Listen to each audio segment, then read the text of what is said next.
Hello everyone, welcome back to Pragyan studies.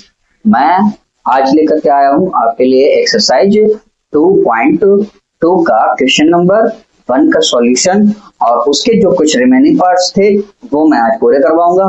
पिछली class में आपने उसका क्वेश्चन नंबर 1 का आपने जो उसके 1 और 2 पार्ट्स थे वो आपने देख लिए थे, तो आज हम उसका क्वेश्चन नंबर उसके रिमेनिंग पार्ट्स देखेंगे। ठीक है, तो देखते हैं। क्वेश्चन सेम है, find the zeros of the following quadratic polynomials and verify the relationship between the zeros and the coefficients। तो देखते हैं इनके बीच में हमें क्या करना है, रिलेशन भी फाइंड करना। सेम क्वेश्चन है, ठीक है। तो 6x² - 3 - 7x, ठीक है। तो हम पहले इसको सॉल्व करेंगे, तो उससे पहले हम इनको स्टैंडर्ड फॉर्म में लिख लेते हैं। तो स्टैंडर्ड फॉर्म में लिखते हैं, देखो क्या होता है, 6x² और -7x पहले आएगा, ठीक है, और -3 पीछे चला जाएगा। क्यों हुआ ऐसा? क्योंकि पहले हम हाईएस्ट पावर वाला लिखते हैं, फिर हम उससे मतलब कि इसको डिसेंडिंग ऑर्डर में लिखते हैं, ठीक है। पावर्स के डिसेंडिंग ऑर्डर में लिखते हैं, तो डिसेंडिंग ऑर्डर में लिख लेना, ठीक। तो इसको ये इसका फॉर्मेट हो गया, ठीक। अब हम इसको क्या करेंगे, स्प्लिट करेंगे मिडिल टर्म को, ठीक है। तो मिडिल टर्म में स्प्लिट क्या करेंगे, 7 है, 7x है, तो दो नंबर्स इसमें हम फिर से देखो 6 3 जा 18, ये कितना हो रहा हमारा माइनस का 18, तो दो और नीचे बीच में कितना है -7। तो दो ऐसे नंबर सोचेंगे जिनको हम मल्टीप्लाई कराएं तो कितना -18 आ जाए, और जिनका अगर हम ऐड या सब्ट्रैक्ट कर दें तो क्या आ जाए, -7 आ जाए। अब बात तो ये भी है कि यहाँ पे क्या है, माइनस है, ठीक है। तो यहाँ पे माइनस है तो यहाँ पे सब्ट्रैक्ट ही होगा, ठीक है। अगर यहाँ पे प्लस होता तो हम दोनों ही नंबर नेगेटिव के ले लेते थे, ठीक है, दोनों ही नंबर नेगेटिव के ले लेते, लेकिन यहाँ पर अभी क्या है, माइनस है, ठीक है। तो हम एक नंबर नेगेटिव एक पॉजिटिव लेंगे, ठीक। तो देखते हैं क्या हो जाएगा, 9 और 2, ठीक है। 9 और 2 अगर हम लेते हैं तो 9 2 जा कितना हो जाएगा 17, सॉरी 9 2 जा 18 हो जाएगा माइनस का, ठीक है। और 9 में से 2 सब्ट्रैक्ट कर देंगे तो कितना आ जाएगा 7, ठीक। तो हम दोनों नंबर्स को लिख लेते हैं। देखो मैं दो तरीके इसके बता सकता हूँ आपको। पहले ये 6x² और इसको डायरेक्टली लिख लेंगे, नेगेटिव लेंगे माइनस का, ठीक है, -9x, और पॉजिटिव लेंगे 2x, ठीक है।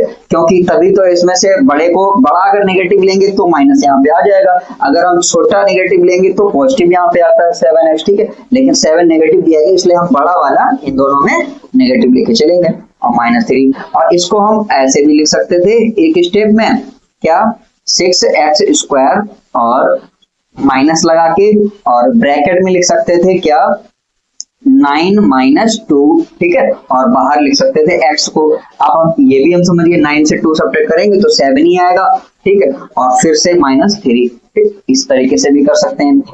तो जो आपको ठीक लग रहा हो वैसे आप कर सकते हैं, क्योंकि अब इसको ब्रैकेट को ओपन करेंगे तो x को इसके साथ में कर देंगे तो सेम स्टेप ही आ जाएगा, ठीक है। तो मैं तो ऐसे करता हूँ, ठीक है, डायरेक्टली, तो आप ऐसे कर सकते हैं। तो इनको क्या कर लेंगे, हम कॉमन ले लेंगे, ठीक है। अब अगले स्टेप में कॉमन ही लेना है, तो देखते हैं यहाँ पे कॉमन क्या आ रहा है, 3 और 3, ठीक है। अब तो इनका HCF 3 हो रहा है, तो 3 और x दोनों में है तो x ले लेंगे कॉमन, ठीक। तो यहाँ पर बच जाएगा 3 2 जा 6 और x का मल्टीप्लाई x², ठीक, माइनस यहाँ पे 3x कॉमन चला गया, ठीक है। तो इसमें हम क्या ले लेंगे, यहाँ पर माइनस का ये हो जाएगा आपका 3 3 जा 9, ठीक है, और x तो चला ही गया बाहर, ठीक।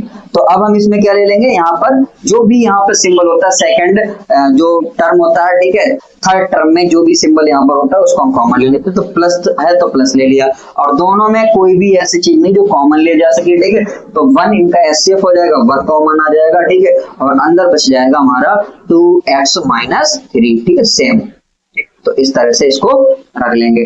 अब हम देखेंगे इसमें क्या है, इन दोनों में, इस वाले टर्म में 2x - 3 और इसमें भी 2x - 3 दोनों में है, तो ये कॉमन मिल जाएगा, और इसको हम कॉमन ले लेंगे कितना, 2x - 3, और ये बच जाएगा 3x + 1, ठीक। ये इसका फैक्टराइजेशन हो गया। अब क्या निकालना है, जीरोज, ठीक है। तो जीरोज निकालने के लिए हम क्या कर लेंगे, पहले हम रख लेंगे इसको लेट px = 0, ठीक है। तो px = 0, तो px के फैक्टर्स में क्या आया है, 2x - 3 = 0, -3 = 0।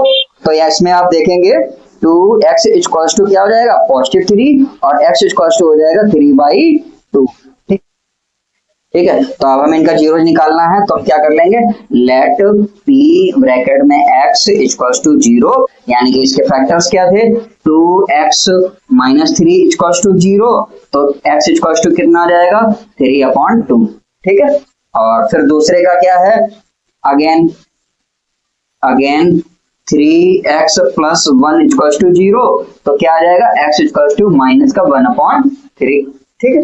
देखो 1 उधर जाएगा तो क्या हो जाएगा नेगेटिव, और 3 उसके नीचे डिवाइड करने जाएगा तो ये निकल आएगा, ठीक है। तो इनके जो जीरो आ गए वो क्या आ जाएगा 3/2 और माइनस का 1/3, ठीक है। अब हम इनको क्या करेंगे, वेरीफाई, ठीक है, ठीक है। तो अब हम क्या कर देंगे, इनको वेरीफाई, ठीक है, वेरीफाई। तो वेरीफाई में फिर से वही alpha plus beta equals to minus b/a, ठीक है, और alpha into beta equals to c/a, ठीक। अल्फा प्लस बीटा, अल्फा कितना है 3/2 और दूसरा बीटा कितना है -1/3, तो 3/2 और प्लस और माइनस का 1/3, ठीक है, इक्वल्स टू माइनस का b, तो b कितना है आप देखेंगे, b यहाँ पर है 7, माइनस का 7, तो माइनस माइनस, ठीक है।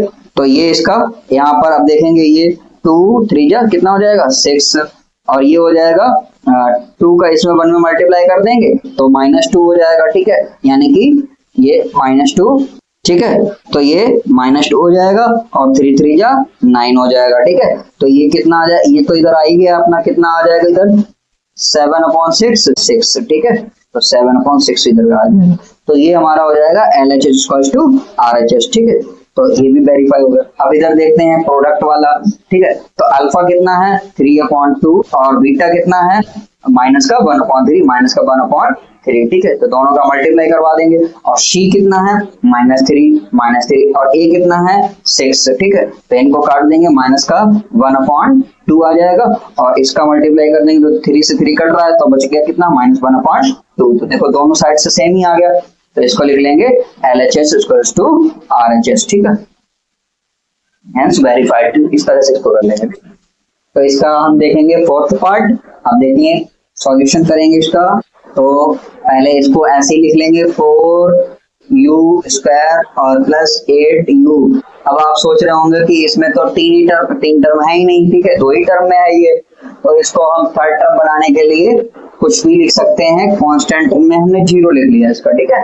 तो अब देखेंगे हम स्प्लिट करेंगे, तो क्या स्प्लिट करेंगे इसको, देखिए PU, ठीक है, ब्रैकेट में रख के 0 मान लेंगे, ठीक है, और इसको इस पॉजिटिव में हम रख देंगे 0, ठीक है। तो 4u² plus 8u equals to 0 रख देंगे। अब इसको सॉल्व करेंगे तो आप देखेंगे इसमें क्या मिल रहा है, कॉमन u कॉमन मिल जाएगा और 4 कॉमन मिल जाएगा, तो 4u कॉमन मिल गया और अंदर बच गया क्या u प्लस 2, ठीक है, इक्वल्स टू 0, ठीक है। अब यहाँ पर 4u क्या चला जाएगा उधर, तो 4u हो जाएगा 0, डिवाइड हो जाएगा जाके, ठीक है। तो ये हो जाएगा u प्लस 2 इक्वल्स टू 0, तो u इक्वल्स टू क्या आ जाएगा माइनस का 2, ठीक है, तो u इक्वल्स टू -2 आ जाएगा, तो 1 0 ये आ। तो इसका क्या करना है हमें, ये देखिए 2 आए थे, 2 फैक्टर्स आए थे, ठीक है, तो इसका रखा था जब हमने u इक्वल्स टू 2, तो ये आ जाएगा -2, ठीक है। और फिर जब हम 4u के इक्वल्स टू में 0 रखेंगे, 4u इक्वल्स टू 0, तो ये आ जाएगा u इक्वल्स टू 0, तो दूसरा हमारा 0 आ गया 0 और पहला 0 आया -2, यानी कि 2, ये अल्फा हो गया, ये बीटा हो गया, ठीक है, ऐसे। तो अब हम इनको क्या करेंगे, वेरीफाई करेंगे, ठीक है। तो वेरीफाई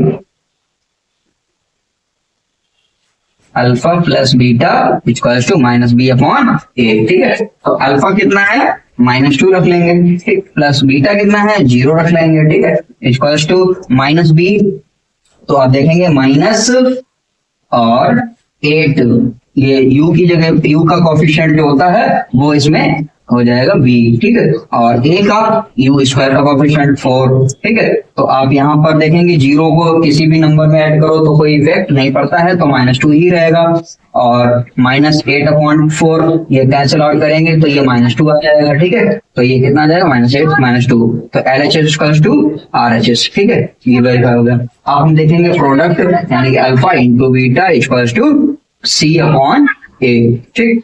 तो अल्फा कितना है -2 और बीटा कितना है 0 और सी कितना है, सी कांस्टेंट टर्म मैंने 0 मान के चले थे, ठीक है। और ए कितना है 4, तो ये 4 रख देंगे, ठीक है। अब देखेंगे ये कितना हो रहा है, लेफ्ट में 0, राइट में कितना हो रहा है 0, तो LHS इक्वल्स टू कितना हो जाएगा RHS, ठीक है, हेंस वेरीफाइड।